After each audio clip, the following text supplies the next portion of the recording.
जनता ही RSS और BJP को हराना चाह रही है। ये साफ नजर आ रहा है कि अगर पॉलिटिकल पार्टीज वोट नहीं भी लेना चाह रही, कोशिश भी नहीं कर रही, तो जनता जाके खुद भारतीय जनता पार्टी को और उनके सहयोगियों को हराने के लिए वोट दे रही है। मेरे पास जो तैयारी है उससे मुझे इतना पूरा अंदाजा है कि रामपुर के चुनाव दोबारा होंगे। कह रहे हैं कि चुनाव दोबारा होगा, पहले से नतीजे आना दीजिए, हो सकता है अगर आपके पक्ष में आ गए तो तब भी कहेंगे तब भी दोबारा होगा। फिर रामपुर में और दूसरी जगहों पे हमने देखा कि शेड्यूल कास्ट और मुस्लिम कम्युनिटी के लोगों को पुलिस और प्रशासन ने मार मार के वोट देने से रोका। इस बार भी हालांकि मैं वहां मौजूद था, फिर भी क्योंकि सपा और दूसरी पॉलिटिकल पार्टीज तो उनके कैंडिडेट और उनके कार्यकर्ताओं तो डर के मारे घर में बैठ गए थे।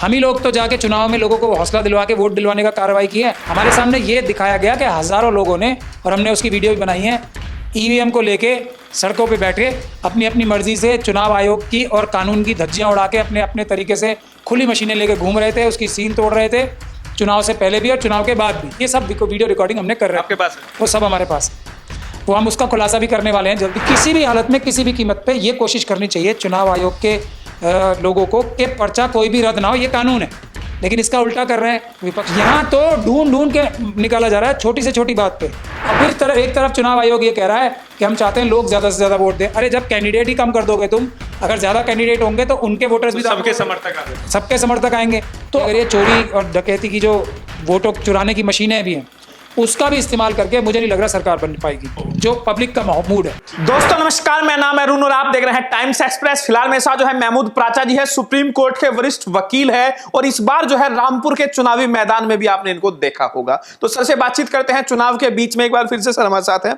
तो सर कैसे देख रहे हैं चुनाव? आपने लड़ लिया रामपुर से, अब आप वापिस दिल्ली आ गए हैं, तो कैसे देख रहे हैं? सारे सबूत इकट्ठे कर लिए हैं ये चुनाव की जो धोखाधड़ी की मशीनें हैं वोट चुराने वाली, उसके खिलाफ। और वो चुनाव रामपुर का एकदम खत्म होगा और दोबारा होगा, पेपर बैलेट से होगा, उसके हमने सारे सबूत इकट्ठे कर लिए। तो आप तो कह रहे सर चुनाव होगा, ये डिसाइड आप थोड़े ना करेंगे कि चुनाव फिर से होगा। देखिए अभी जो आयोग करेगा, फिर कोर्ट, इसीलिए मैं डिसाइड नहीं करूंगा, लेकिन सबूत तो मैं जुटाऊंगा ना। अभी जो सुप्रीम कोर्ट से भी जो डिसमिस हुई है पिटीशन, वो किस ग्राउंड पे हुई है वो मैं समझा दूं। एक तो हमारी तरफ से जितने भी वकील पेश हुए थे वो शायद हारने के लिए ही लड़ रहे थे। उन्होंने ये कहा कि चुनाव आयोग पे हमें बिल्कुल शक नहीं है, और हम ये नहीं कह रहे हैं कि किसी पॉलिटिकल पार्टी को या किसी कैंडिडेट को जिताने के लिए चुनाव आयोग धांधली कर रहा है।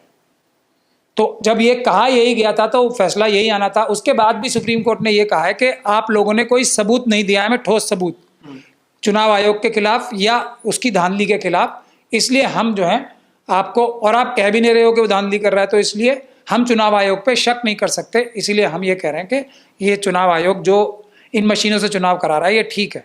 अब हम क्या कह रहे हैं वो सुन लीजिए, और ऐसा केस अभी तक डला ही नहीं। हम ये कह रहे हैं कि चुनाव आयोग धांधली कर रहा है, मोदी जी और अमित शाह जी के, और कोर्ट जाइए। हाँ तो जाएंगे ना सबूत। और दूसरी बात क्या कही थी कि सबूत आपने कोई पेश नहीं किए। हमने रामपुर जाके सारे सबूत इकट्ठे कर लिए, ए से लेके जेड। कब जाएंगे? नतीजों के बाद जाएंगे कोर्ट? क्योंकि उसमें कानून के प्रावधान है, जब एक बार चुनाव की प्रक्रिया शुरू हो जाती है तो वो चुनाव के रिजल्ट आने के बाद ही इलेक्शन पिटीशन डलती है। तो हम पहले तो सबूतों के साथ पहला केस डलेगा अब ये हमारे वाला, सबूतों के साथ। और सबूत हमारे पास इतने मजबूत और ठोस हैं कि मुझे नहीं लगता कि कोई भी कोर्ट उसको नकार पाएगा। ये वाली जो पिटीशन सारी डली थी ये अंदाजे के बेसिस पे डली थी, और कुछ जो रिपोर्ट्स थी उसके बेसिस पे डली थी।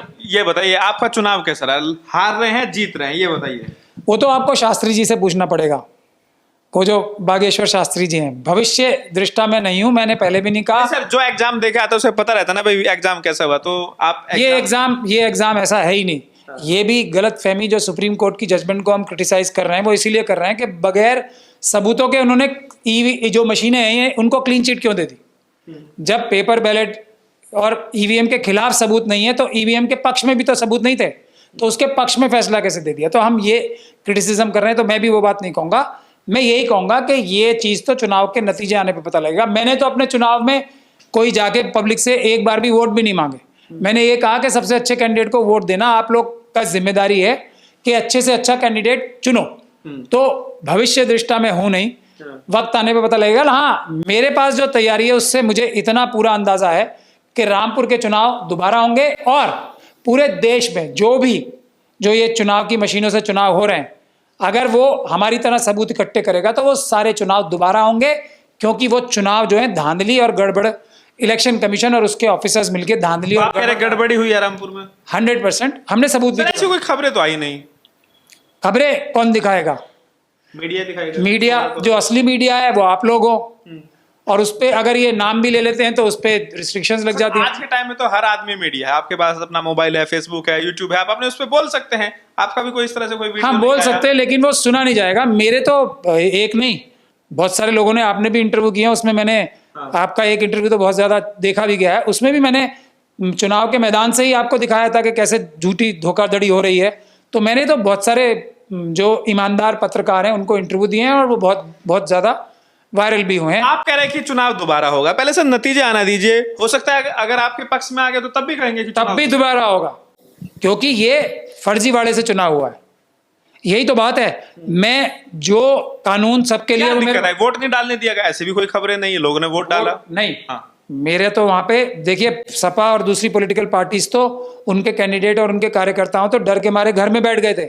हम ही लोग तो जाके चुनाव में लोगों को हौसला दिलवा के वोट दिलवाने का कार्रवाई की है। हम ही लोगों ने तो संविधान और कानून की लगाम लगाई वहां के अफसरों के ऊपर, जो इतनी भी वोटिंग हो पाई, वरना तो पिछली बार की तरह 29% वोट होते। ये वहां की आम जनता से जाके आप पूछ सकते हो। तो सर जो वोट शेयर है पूरे देश में, सर इस बार वोट शेयर डाउन है 2019 के हिसाब से, तो सर तो सुप्रीम कोर्ट ने जो फैसले में कहा है वो गलत बात कह दी ना, कि लोगों का विश्वास इस बात से झलकता है कि ये जो झूठी मशीनें हैं, झूठी तो सुप्रीम कोर्ट ने नहीं कहा, इन मशीनों की वजह से जब से चुनाव हो रहा है तब से वोट परसेंटेज बढ़ रही है। अभी तो घट रही है ना, जब आंदोलन शुरू हुआ है लोगों को। बीजेपी के लोग कह रहे हैं कि उन्हीं लोगों को दिक्कत है ईवीएम से, जो लोग पहले मत पेटी को लूट लेते थे, अब वो चीज नहीं हो पा रही है। ये मशीनें नहीं लूटी जा सकती, इनमें ऐसी कौन सी खासियत है जो लूटी नहीं जा सकती? 19 लाख मशीनें तो चोरी हुई हैं, ये सब सबूत हमने इकट्ठे किए ना।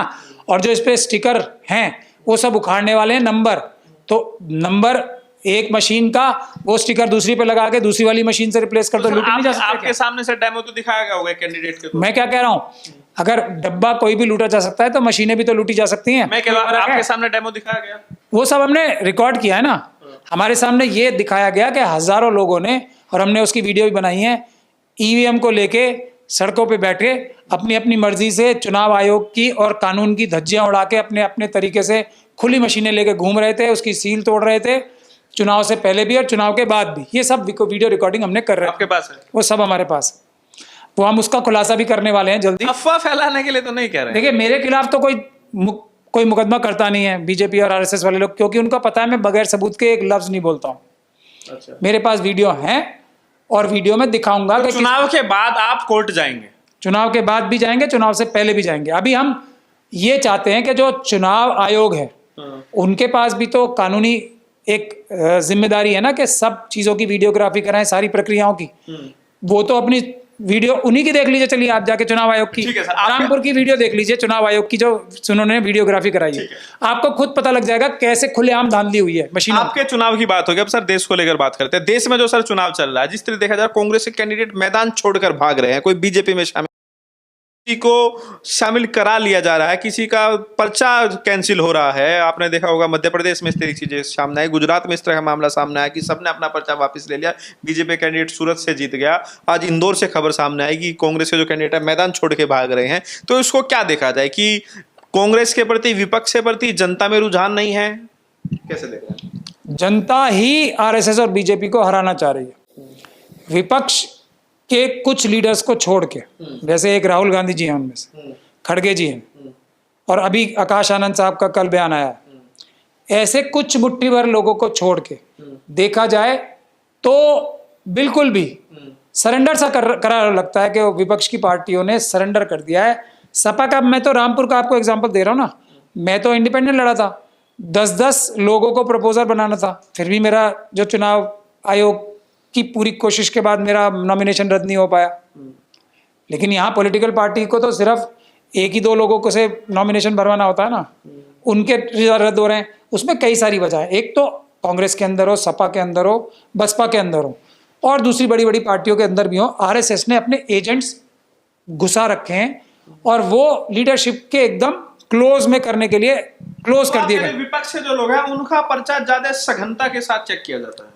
नहीं, ये तो सबका पर्चा, भारतीय जनता पार्टी का एक जगह नॉमिनेशन रद्द हुआ है सिर्फ, वो भी इसलिए कि वो बहुत ही बड़ा कोई उन्होंने मतलब बिल्कुल ही बहुत बड़ी गलती कर दी होगी, क्योंकि समझदार लोग तो आरएसएस और बीजेपी में है नहीं ना लोग।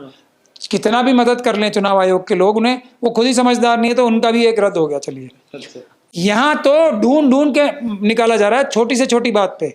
हालांकि पर्चा भरने का कानून ये है कि किसी भी हालत में किसी भी कीमत पे ये कोशिश करनी चाहिए चुनाव आयोग के लोगों को कि पर्चा कोई भी रद्द ना हो, ये कानून है।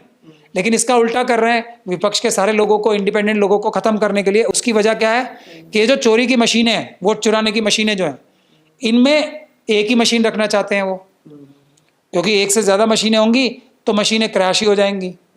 तो इस वजह से वो 15 कैंडिडेट से कम रखने के लिए जानबूझ के ज़्यादा से ज़्यादा लोगों का नॉमिनेशन कैंसिल करते हैं। और उस वजह से ये कहते हैं कि देखिए लोगों ने कैंडिडेट ही ज़्यादा नहीं आए। और फिर एक तरफ चुनाव आयोग ये कह रहा है कि हम चाहते हैं लोग ज़्यादा से ज़्यादा वोट दें। अरे जब कैंडिडेट ही कम कर दोगे तुम, अगर ज़्यादा कैंडिडेट होंगे तो उनके वोटर्स भी सबके समर्थक आ जाएंगे, सबके समर्थक आएंगे। तो अपने आप में किस प्रकार से चुनाव आयोग ही झूठ बोल रहा है। और फिर रामपुर में और दूसरी जगहों पे हमने देखा कि शेड्यूल कास्ट और मुस्लिम कम्युनिटी के लोगों को पुलिस और प्रशासन ने मार मार के वोट देने से रोका। इस बार भी हालांकि मैं वहां मौजूद था, फिर भी, क्योंकि मेरा तो एक सीओ के साथ, आप लोगों ने टीवी पे भी, वीडियो पे भी देखा होगा ना कि कैसे हमने रंगे हाथों पकड़ा उन्हें। और एक व्यक्ति ने खुद शिकायत की पुलिस को, सीओ साहब के सामने एसएचओ साहब को शिकायत की कि मेरा पहचान पत्र सीओ साहब ने छीन लिया था। तो इसमें चुनाव आयोग को उन सीओ साहब के खिलाफ अब तक एक्शन नहीं लेना चाहिए था, बल्कि उन सीओ साहब ने मुझे धमकी दी कि मैं झूठी आपके खिलाफ कंप्लेंट करा दूंगा। फिर एक बीजेपी के कार्यकर्ता से झूठी कंप्लेंट कराई। अच्छा। तो इस प्रकार, और चुनाव आयोग कहाँ है, चुनाव आयोग के सेंट्रल ऑब्जर्वर कहाँ हैं, उनके तो संज्ञान में मैंने लाई थी ये सब बातें। तो इस प्रकार से चुनाव आयोग पूरी तरीके से आरएसएस और बीजेपी को जिताने के लिए कमर कस के पूरी ताकत लगा रहा है। कौन जीत रहा है सर? 2 चरणों में कौन आगे है? अब ये सवाल पूछा जा रहा है। ये बागेश्वर शास्त्री जी बताएंगे। आपको क्या लगता है? मुझे ये लग रहा है कि, क्या लग रहा है जनता का रुझान? माहौल ये लग रहा है कि मुझे ये साफ नजर आ रहा है कि अगर पॉलिटिकल पार्टीज वोट नहीं भी लेना चाह रही, कोशिश भी नहीं कर रही, तो जनता जाके खुद भारतीय जनता पार्टी को और उनके सहयोगियों को हराने के लिए वोट दे रही है। आपको एक चीज तो दिख रही होगी, प्रधानमंत्री मोदी, गृह मंत्री अमित शाह, योगी आदित्यनाथ, लगातार बीजेपी के तमाम बड़े नेता लगातार मेहनत कर रहे हैं, लगातार रैली कर रहे हैं, लगातार सड़कों पर है। तो ये तो आपको दिख रहा होगा। उस तरीके से विपक्ष के लोग तो उस अगर Modi ji 4 rally, 5 rally, 6 rally करते, राहुल गांधी की उस तरीके से 1 रैली, 2 रैली होती है, अखिलेश यादव की 1 रैली, 2 रैली, तो बीजेपी कहीं ना कहीं मेहनत करती तो दिखाई दे रही है। बिल्कुल, इसमें कोई शक नहीं है। देखिए, मेहनत कर रहे हैं वो संविधान तोड़ने के लिए, संविधान बचाने वाले उसकी 10% मेहनत भी नहीं कर रहे हैं जो संविधान तोड़ने वाले कर रहे हैं। इसमें सिर्फ एक ही एक्सेप्शन है, राहुल गांधी की। उन्होंने जो न्याय यात्रा निकाली 2, हालांकि दूसरी से मेरा थोड़ा वो है, मैं उससे एग्री नहीं करता हूं, दूसरी नहीं निकालनी चाहिए थी। एक जो उन्होंने निकाली, इतनी मेहनत तो किसी यात्रा तो जहां जा गई वहीं बेड़ा गर्क होता चला। नहीं, बेड़ा गर्क तो नहीं कहूंगा मैं, लेकिन छोड़ छोड़ के चले गए। मैं वही कह रहा हूं ना कि उस वक्त राहुल गांधी जी को दूसरी यात्रा की जगह, मेरा ये ओपिनियन है, गलत भी हो सकता है, सही भी हो सकता है, इंडिया गठबंधन को और दूसरी अपोजिशन पार्टीज को, वो एक बड़े कद के नेता थे, उनको सबको इकट्ठा रखने के लिए पूरी ताकत लगानी चाहिए थी। उस समय उन्हें वो यात्रा नहीं निकालनी थी। उनकी एक यात्रा से उनके साथ लोगों की सहानुभूति और मोदी जी के खिलाफ सहानुभूति बन गई थी। दूसरी यात्रा निकालने का कोई लॉजिक मुझे। अमित शाह जी का एक वीडियो वायरल हो रहा है जिसमें सुनाई दे रहा है कि वो कह रहे हैं कि भाई आरक्षण को हम खत्म कर देंगे। हालांकि वो वीडियो फेक है। उसके बाद जो है कांग्रेस के नेताओं के ऊपर एफआईआर भी दर्ज हुई है और जो तेलंगाना के जो मुख्यमंत्री है उन पर भी शिकायत हुई। दिल्ली पुलिस ने जो है उसको लेकर जो है शिकायत दर्ज की, उनको बुलाया गया कि भाई आप आइए। मैं आपको क्या कह रहा हूं, ये जो फेक वीडियो जो चल रहा है अमित शाह जी का फेक वीडियो, उसके बाद जो बीजेपी जिस तरीके से आक्रामक है और लगातार कार्रवाई भी की जा रही है, गृह मंत्रालय ने शिकायत की है, तो जितना एक्टिव बीजेपी है, अगर राहुल गांधी विपक्ष के नेता की कोई इस तरह का वीडियो वायरल होता है तो वो उस तरह से एक्टिव नहीं होता, मतलब वो काउंटर नहीं करता है जिस तरीके से बीजेपी मेहनत करता है, काउंटर करता है अगर उन्हें खिलाफ कुछ चीजें। तो मैं वही तो कह रहा हूँ ना, पहले तो मुझे यही शक है कि जो आरएसएस के जो स्लीपर सेल कांग्रेस के अंदर है, उन्होंने ये फर्जी वीडियो बनाई होगी अमित शाह जी की, क्योंकि फर्जी वीडियो बनाने की जरूरत ही कहाँ थी। अमित शाह जी ने तो खुद ही एक ऐसी बात कही थी, उन्होंने तो खुद ही कहा था कि मैं जो घुसपैठिए हैं उनको आरक्षण नहीं लेने दूंगा, उनको संपदाएं नहीं लेने दूंगा, उन्होंने तो कही थी ना ये बात। अब घुसपैठिए कौन है? मोदी जी भी कह रहे हैं घुसपैठियों को दे देंगी कांग्रेस। अब घुसपैठिए कौन है? वो तो सीए के तहत जो घुसपैठिए कौन बताया आरएसएस और बीजेपी ने? वो बताए जो शेड्यूल कास्ट कम्युनिटी के लोग लाखों की तादाद में बंगाल में बैठे हैं, उन्हीं को तो सीए का मदद देना चाहते हैं अमित शाह जी। अब मोदी जी उसको घुसपैठिए कह रहे हैं और घुसपैठियों को देश की संपदाएं नहीं लेने देंगे। सर, कांग्रेस- तो ऐसी चीज से टैकल हो सकता था, लेकिन वो झूठी वीडियो आरएसएस के स्लीपर सेल ने कांग्रेस को बदनाम करने आपको लग रहा है विपक्ष सेल्फ गोल कर रहा है? सेल्फ गोल उसके आरएसएस के अंदर जो बैठे एजेंट है ना, स्लीपर सेल्स, वो करवा रहे हैं, अच्छा। वरना नहीं। और दूसरी बात ये, आपने सही कहा, सैकड़ों इस प्रकार की फर्जी वीडियोस राहुल गांधी जी की, सोनिया गांधी जी की, दूसरे लोगों की, दूसरे विपक्ष के लोगों की बनाई गई हैं। उस पर किसी ने एक भी एफआईआर कराई आज तक? इतनी बड़ी लीगल टीम्स हैं सभी पॉलिटिकल पार्टीज की, एक भी एफआईआर कराई? नहीं कराई ना।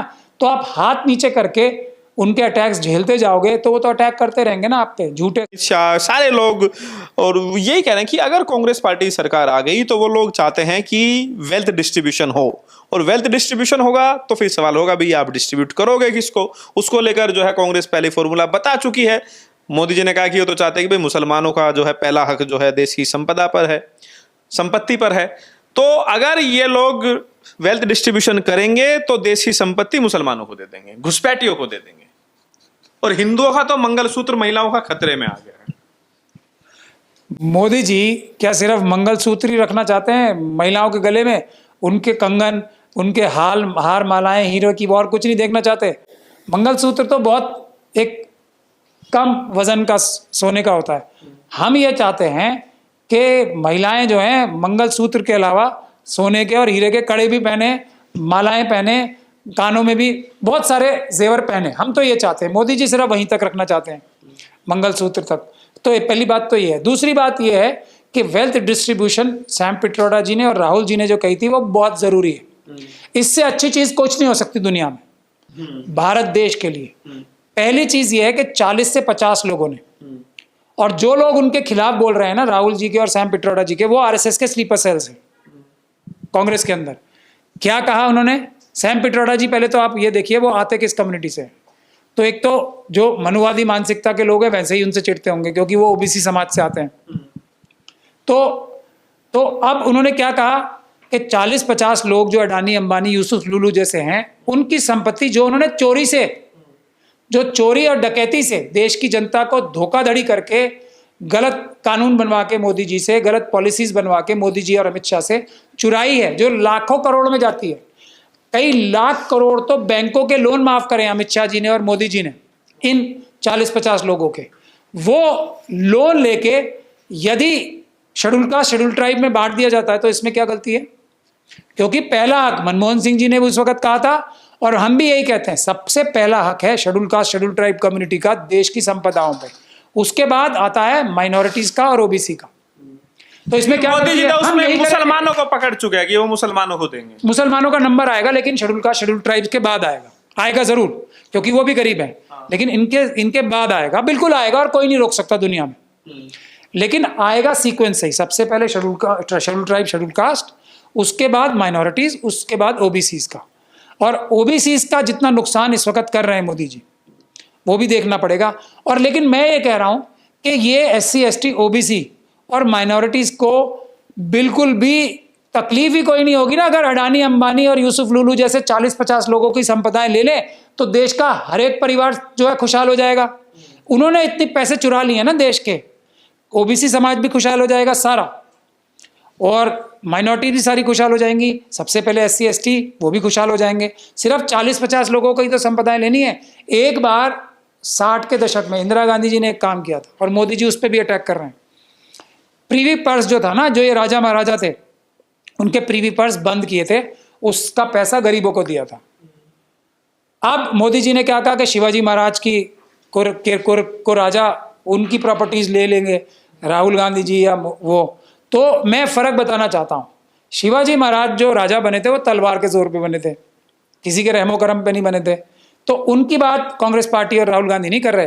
राहुल गांधी जी उन राजा महाराजाओं की बात कर रहे हैं मेरे ख्याल से जो क्वीन विक्टोरिया या जॉर्ज पंचम की चिट्ठियों से राजा महाराजा बने थे। जैसे सिंधिया है, वो कैसे राजा बने थे? क्वीन विक्टोरिया की चिट्ठी से। ऐसे तो गद्दार थे ना सारे, ये अंग्रेजों के दलाल और अंग्रेजों के गुलाम थे, और ये सैकड़ों राजा थे, 500 के करीब राजा थे। 500 स्टेट्स थी ना, उसमें से ज्यादातर जो थे वो ऐसे थे, अंग्रेजों के गुलाम, अंग्रेजों की चिट्ठियों के ऊपर राजा महाराजा बने हुए। तो उन दलालों से अगर प्रॉपर्टी छीन के गरीबों में बांटी जाए तो ना पहले प्रीवी पर्स जो लिया गया था वो गलत था, और ना आज अडानी, अंबानी, यूसुफ लुलू जैसे 40-50 लोगों की सारी संपत्ति लेके, चोरी की संपत्ति है वो, जो देश की जनता की है, अगर SC/ST में दी जाएगी तो इसमें क्या गलत है? सर आखिरी सवाल है, प्रधानमंत्री मोदी जी तीसरी बार शपथ लेंगे? शपथ लेके अमल तो पहली 2 बार भी नहीं किया उन्होंने संविधान पे। वो तो क्या कह रहे हैं उनके और उनके लोग, 400 पार संविधान तोड़ेंगे। तो ऐसी शपथ तो नहीं लेने दी जाएगी उन्हें, जो संविधान को तोड़ने के लिए, बाबा साहब के संविधान को तोड़ने की। मोदी जी रिपीट नहीं कर रहे? मैं वही कह रहा हूँ ना आपसे, ऐसी शपथ तो बिल्कुल नहीं लेनी चाहिए उन्हें, क्योंकि वो झूठी शपथ लेते हैं हर बार। मेरा कहने का मतलब है सर, जीत रहे हैं तो फिर तो जीतने और हारने का तो बागेश्वर शास्त्री जी से पूछिए, लेकिन जो हालात लग रहे हैं कि अगर ये चोरी और डकैती की जो वोटों चुराने की मशीनें भी हैं, उसका भी इस्तेमाल करके मुझे नहीं लग रहा सरकार बन पाएगी, जो पब्लिक का मूड है। तो ये थे मेरे साथ महमूद प्राचा जी, खुद जो है चुनाव लड़ चुके हैं, इस बार जो है रामपुर से कैंडिडेट थे, और उसके बाद जो है तमाम मुद्दों को लेकर हमने बातचीत की। आपकी क्या राय है जरूर बताइए, वीडियो को लाइक कीजिए, शेयर कीजिए, टाइम्स एक्सप्रेस को सब्सक्राइब कीजिए।